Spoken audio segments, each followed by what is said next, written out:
અરવલ્લી જિલ્લાના માલપુર વન વિભાગે વન્યજીવ સંરક્ષણની દિશામાં એક મહત્વપૂર્ણ અને પ્રશંસનીય કામગીરી કરી છે. તાંત્રિક વિધિ માટે ગેરકાયદેસર રીતે લઈ જવાતું એક વન્ય પક્ષી ગુવડ વન વિભાગે સમયસર કાર્યવાહી કરીને બચાવી લીધું છે. વન વિભાગના ફોરેસ્ટને મળેલી ચોક્કસ બાતમીના આધારે માલપુર તાલુકાના સાતરડા ગામે એક ઇકો કારમાં ગુવડને રાખવામાં આવ્યો હોવાની માહિતી મળી હતી.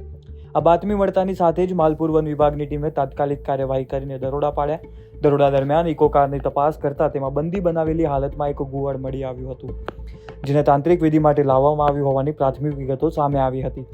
વન વિભાગની ટીમે ગુવડને સલામત રીતે બચાવી તેનું રક્ષણ સુનિશ્ચિત કર્યું હતું.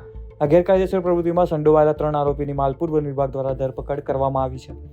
આરએફઓ દ્વારા 3 આરોપીઓને કોર્ટ સમક્ષ રજૂ કરવામાં આવ્યા, જ્યાં કોર્ટે વન્યજીવ સંરક્ષણ કાયદા હેઠળ આ ગુનાની વધુ તપાસ માટે 3 આરોપીઓને 2 દિવસના રિમાન્ડ પર પણ મોકલવાના આદેશ આપ્યા છે. આ ઘટનાએ ફરી એકવાર સ્પષ્ટ કર્યું છે કે અંધશ્રદ્ધા અને તાંત્રિક વિધિના નામે વન્યજીવો પર થતી ક્રૂરતા સામે કડક કાર્યવાહી કરવી જરૂરી છે.